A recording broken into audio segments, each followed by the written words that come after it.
বাহ, আমার জমির ফসল দেখছি অনেক ভালো হয়েছে। আমার নিজের জমির ফসলগুলো দেখতে আমার খুব ভালো লাগছে। কতদিনের স্বপ্ন আমার নিজের জমিতে ধান চাষ করব। অবশেষে সেই স্বপ্ন আমার পূরণ হলো। এবার এই জমির ধান বিক্রি করে নতুন একটা ঘর তৈরি করতে হবে, আর বউয়ের জন্য একটা গহনাও বানাতে হবে। কে কে কে কে কে আবার? ভালো করে চেয়ে দেখ, আমি তোর মালিক। কাজ বাদ দিয়ে জমিতে পড়ে পড়ে ঘুমাচ্ছিস?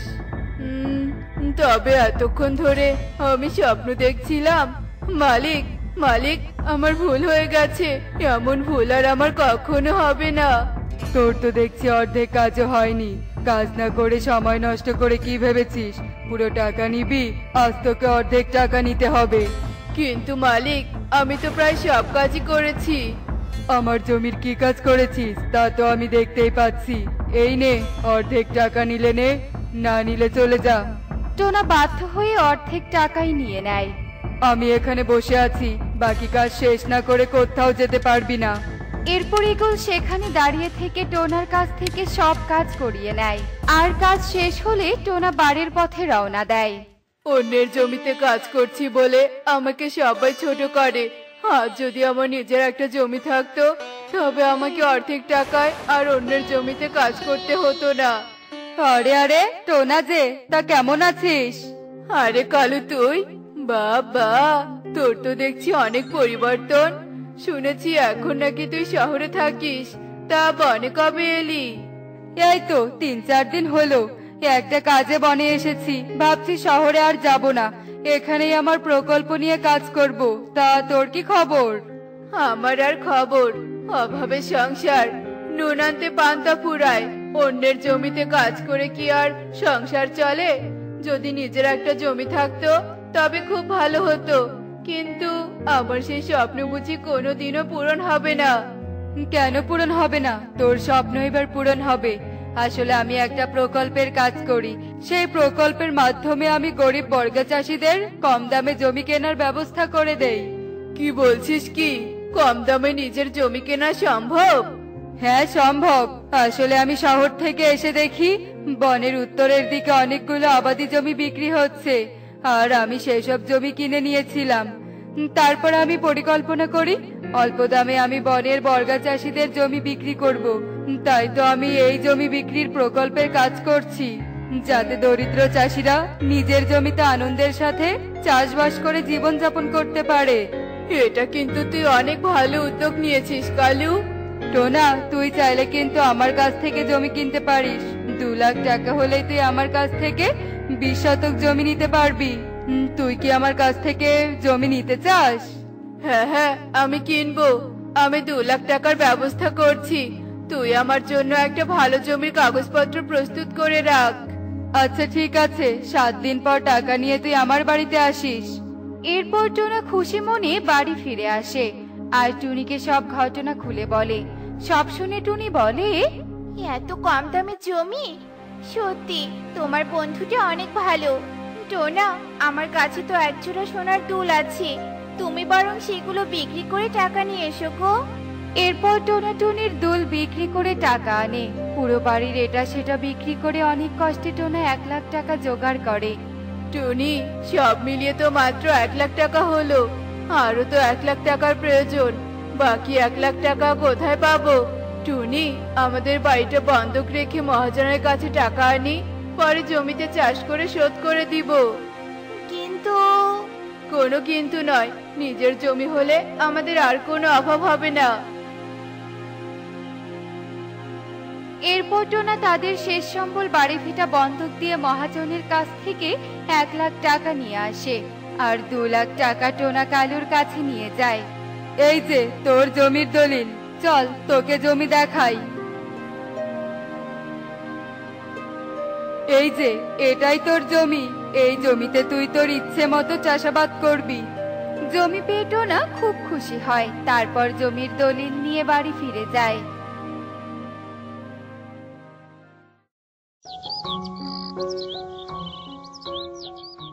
টুনি, লাঙ্গলটা দাও, জমিতে যেতে হবে।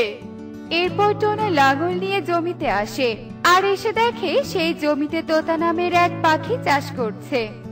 এ কি, তুমি আমার জমিতে চাষ করছো কেন?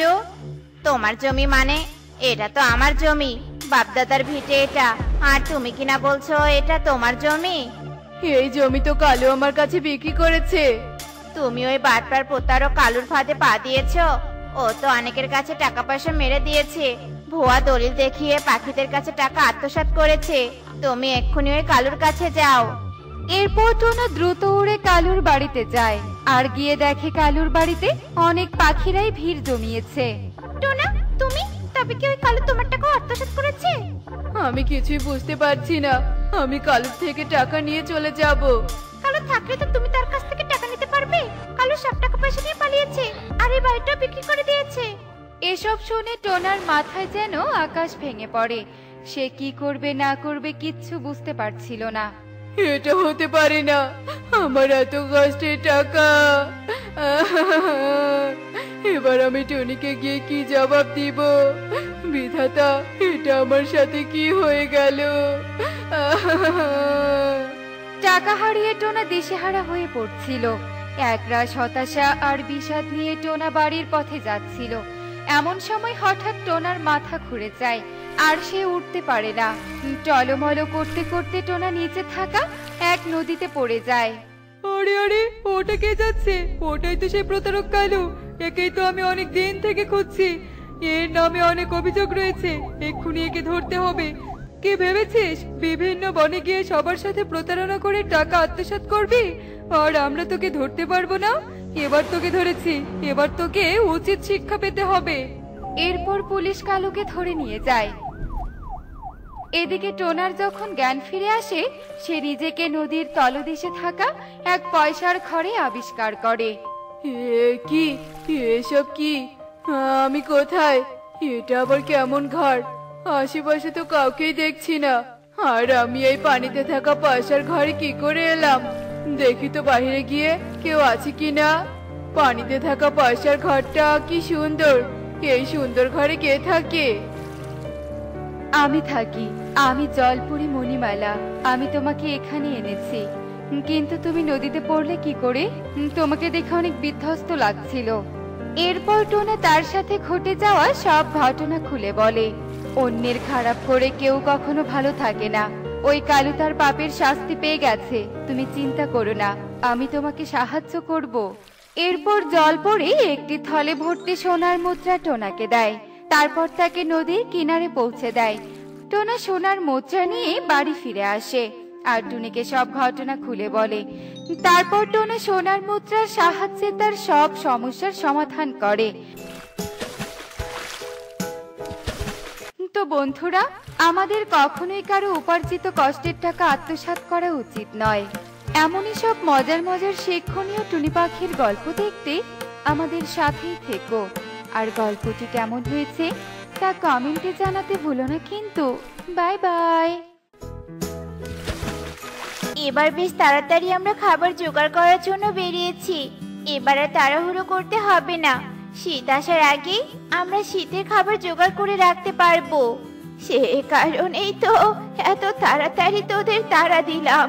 বলছি টুনি, এবার কিন্তু শীতকালের শুরুতেই আমরা পিকনিক করব। সেটা তো করাই যায় মাসি। আগে চলো তো দেখি খাবার পাওয়া যায় কিনা। এতদিনের খাবার মজুত করা তো আর মুখের কথা নয়। চিন্তা করিস না কালু, আমরা যখন চেষ্টা করছি নিশ্চয়ই সফল হব। এক জায়গায় খাবার খুঁজে না পেলে অন্য জায়গায় খাবার খুঁজবো, আর দেখবি শীত আসার আগে আমরা খাবার খুঁজে পাবোই পাবো। খাবারের চিন্তা করে পাখিরা উড়তে থাকে আর উড়তে উড়তে অন্য বনে চলে যায়। কিন্তু শীতের আগেই আকাশে কালো মেঘ জমতে শুরু করে আর শীত আসার আগেই বনে ঘূর্ণিঝড়ের আবির্ভাব হয়। এবার কি হবে বলো তো? বাতাসের অতিরিক্ত তেজের কারণে তো তাড়াতাড়ি উঠতেও পাচ্ছি না। এদিকে তো আমার গা প্রায় ভিজে যাচ্ছে। কি করব বলো তো? আমি তো আর বৃষ্টি ডেকে আনিনি। এই সময় ঝড় বৃষ্টি ঘূর্ণিঝড় হবে, এটাই তো স্বাভাবিক। এত কথা না বাড়িয়ে তাড়াতাড়ি চলো তো, আমার শরীরও তো ভিজে যাচ্ছে নাকি। তোমাকে আসলে কোনো কথাই বলতে নেই। আমি কি বলেছি নাকি তুমি বৃষ্টি ডেকে এনেছো? তোমাকে কিছু বললেই ঝগড়া করতে আসো। হয়েছে হয়েছে, থামো তো তুমি। কে যে ঝগড়া করছে সেটা তো আমি ভালোভাবেই বুঝতে পারছি। এখন আর একটা কথাও বলবে না, বাসাতে তো প্রায় চলেই এসেছি। এ কি, এটা আমাদের ঘরে কেন?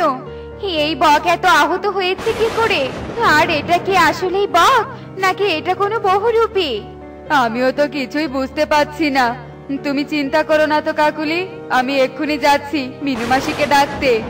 এ কথা বলেই কালু মিনুকে ডাকতে যায়। আর কালুর সাথে মিনুকে যেতে দেখে টোনাটুনি কিছু আন্দাজ করতে পারে। আর টোনাটুনিও কালুর বাসায় যাওয়ার জন্য উড়াল দেয়। ভয় পাওয়ার কিছু নেই, আঘাতের কারণে এই বকটা এমন অজ্ঞান হয়ে গিয়েছে। আগে বকের জ্ঞান ফেরাতে হবে, তবেই সবটা বোঝা যাবে। হা করে দেখছো কি কাকুলি দিদি? যাও তো যাও, আগে এক ঘটি জল নিয়ে এসো। কাকুলি দিদি থাক, আমি জল দিচ্ছি। আস্তে আস্তে, উঠতে না পারলে শরীরের উপর এত চাপ দিও না, তুমি শুয়েই থাকো। আসলে শরীরে অনেক ব্যথা হয়েছে তো, তাই উঠতে একটু কষ্ট হচ্ছে। আর তোমরা কিছু মনে করো না কেমন, আমি প্রাণ বাঁচাতে বাধ্য হয়ে এখানে এসেছি। কিন্তু কি হয়েছিল তোমার সাথে? তুমি এত আহত হলে কি করে? আর প্রাণ বাঁচাতে এখানে এসেছো মানে তুমি কি শিকারীর কবলে পড়েছিলে নাকি? না না, আসলে আমি একটা পরী। আমি বকের বেশ ধরে এই বনে ঘুরতে এসে ঝড় বৃষ্টির কবলে পড়েছি। আর গাছের ডালের আঘাতেই আমার এমন অবস্থা হয়েছে। আর তাই আমি নিজের প্রাণ বাঁচাতে এখানে এসেছি। আহারে, তোমার শরীরে নিশ্চয়ই অনেক ব্যথা যন্ত্রণা হচ্ছে, তাই না? কিন্তু তুমি কোনো চিন্তা করো না, আমরা তোমার সেবা যত্ন করে তোমাকে সুস্থ করে তুলবো। আমাকে তো সুস্থ হতেই হবে। আমি সুস্থ না হলে তো রূপ পরিবর্তন করতে পারবো না। আহত থাকলে যে আমার জাদু শক্তি কাজ করে না। তুমি চিন্তা করো না, আমাদের সেবা যত্নে তুমি নিশ্চয়ই সুস্থ হবে। তা বলো, তুমি কি দানা শস্য খেতে পারো নাকি তোমার জন্য অন্য কোনো খাবারের ব্যবস্থা করতে হবে? আসলে আমার ঠোঁটে তো ক্ষত হয়েছে, আমি এত শুকনো খাবার খেতে পারবো না। আমার জন্য একটু নরম খাবার নিয়ে আসলে ভালো হতো। সে ব্যবস্থা আমরা করব, আগে তো বৃষ্টি থামতে দাও। আমরা তোমার যত্ন আত্মীতে কোনো ত্রুটি রাখবো না। তোমরা সবাই সত্যি অনেক ভালো। আসলে খুব তাড়াতাড়ি নিজের রূপ ফিরে পাওয়া দরকার, কারণ আমি এভাবে এখানে থাকতে পারবো না। যত দ্রুত সম্ভব আমাকে পরিরাজ্যে থাকতে হবে। অসুবিধা নেই, বৃষ্টি থামলে বৈদ্যমশাইকে ডেকে আনবো। বৈদ্যমশাই তোমার চিকিৎসা করলে তুমি খুব তাড়াতাড়ি সুস্থ হয়ে যাবে। পাখিদের কথা শুনে বগরূপী পড়ে ভীষণ খুশি হয়। আর বনের পাখিরাও পরীকে সুস্থ করার জন্য উঠে পড়ে লাগে। বৃষ্টি থামতেই টোনা বৈদ্য উল্লু গাছাকে ডেকে নিয়ে আসে। ভয়ের কোনো কারণ নেই, অতিরিক্ত আঘাতের কারণে শরীরে জখম হয়েছে। এই জখমে জড়িবুটি লাগালে আর গরম কাপড়ে তাপ দিলেই তুমি তাড়াতাড়ি সুস্থ হয়ে যাবে। ঠিক আছে বৈদ্য মশাই, আমি নিজে হাতে বগের শরীরে জড়িবুটি লাগিয়ে দিব আর গরম কাপড়ের তাপও দিয়ে দিব। তবে তো ভালোই হয়। তবে তুই এই জড়িবুটিগুলো নে মা, দিনে দুবেলা লাগিয়ে দিবি। আর জড়িবুটিগুলো তুলে গরম কাপড়ে তাপ দিবি। তবে তো কাকুলি দিদির কাজ কিছুটা বেড়ে যাবে। আমি বলি কি কাকুলি দিদি, টুনি না হয় এসে তোমার কাজে সাহায্য করবে। বৈদ্যমশাই চলুন, আমি আপনাকে এগিয়ে দিয়ে আসছি। এরপর টোনা বৈদ্য মশাইকে এগিয়ে দেওয়ার জন্য যায়। আর টুনি ও কাকুলি মিলে বকের সেবা যত্ন শুরু করে দেয়। বকের শরীরে নিয়মিত জড়িবুটি লাগিয়ে দেয়, শরীরে গরম কাপড়ের তাপ দেয়। দেখতে দেখতে বেশ কিছু দিন কেটে যায়।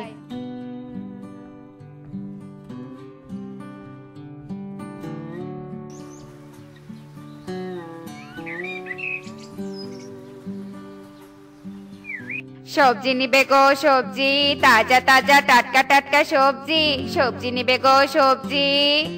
আরে কবুতর, তুই আবার সবজির ব্যবসা শুরু করলি কবে? আবার দেখি শীতের সবজি, নতুন লাউ আছে। আসলে মাসি, এগুলো আমার বাগানের সবজি। আর বাগানে যখন এত ভালো সবজি হয়েছে তবে তো বিক্রি করতে সমস্যা নেই। বনের পাখিরা তবে টাটকা টাটকা সবজিও পাবে। হা হা হা। কথাটা মন্দ বলিসনি। তাই নতুন লাউটা আমাকে দে দেখি। এই লাউয়ের দাম কত টাকা? বেশি না মাসি, 20 টাকা দাও। এগুলো আমার নিজের বাগানের সবজি, 20 টাকায় বিক্রি করলেও আমার লাভ হবে। আহ আহ আহ। এরপর মিনু 20 টাকা দিয়ে কবুতরের কাছ থেকে লাউটা কিনে নেয় আর বাসায় গিয়ে লাউটা খুব ভালো করে রান্না করে। আর সেই লাউয়ের তরকারি নিয়ে মিনু কালুর বাসার দিকে যেতে থাকে। তোমরা দুজন আমার যা সেবা যত্ন করলে এটা ভোলার মতো নয়। আমার শরীর এত তাড়াতাড়ি যে সুস্থ হবে এটাও ভাবতে পারিনি। আজ শরীরে গরম কাপড়ের তাপ দেওয়া শেষ হলে আমি আমার রূপে ফেরার চেষ্টা করব। তাই তাই নাকি?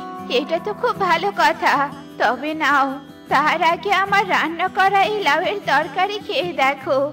নতুন লাউ দেখেই তোমার জন্য কিনে নিয়েছি। নিশ্চয়ই খাবো, তুমি ভালোবেসে এনেছো আর সেটা খাবো না সেটা তো হতেই পারে না। এরপর বক মিনুর আনা লাউয়ের তরকারি খায় আর মিনুর প্রশংসা করে। আর কাকুলি বকের শরীরে গরম কাপড়ের তাপ দেয় আর শরীর সুস্থ হতেই বক জাদু করতে সক্ষম হয় আর পরি তার আসল রূপে ফিরতে সক্ষম হয়। হ্যাঁ, আমি পেরেছি, আমি পুনরায় পরি হতে পেরেছি। তোমাদের সেবা যত্নে আমি সুস্থ হয়ে আমার রূপে ফিরতে পেরেছি। আমি তোমাদের কাছে চিরকৃতজ্ঞ থাকবো। তোমরা আমার মন জয় করেছো। আমি পরি হয়েও তোমাদের ভালোবাসায় আপ্লুত। তোমরা এখন থেকে আমার বন্ধু আর আমি সব বিপদে আপদে তোমাদের পাশে থাকবো। এমনকি তোমাদের খাওয়া পড়ার সব দায়িত্ব আমি নিলাম। এগুলো জাদুর হাড়ি, এগুলো তোমাদের জন্য উন্মুক্ত। তোমরা এই হাড়ির কাছে যখন যা চাইবে তাই পাবে। পরীর দেয়া হাড়ি পেয়ে পাখিরা ভীষণ খুশি হয় আর পরি তার পরিরাজ্যের উদ্দেশ্যে রওনা দেয়। দেখলে তো বন্ধুরা, ভালো ব্যবহার আর আচরণ দিয়ে ভালো কিছুই লাভ করা যায়। এমনই সব মজার মজার শিক্ষণীয় টুনি পাখির গল্প দেখতে আমাদের সাথেই থেকো। আর গল্পটি কেমন হয়েছে তা কমেন্টে জানাতে ভুলো না কিন্তু। Bye bye.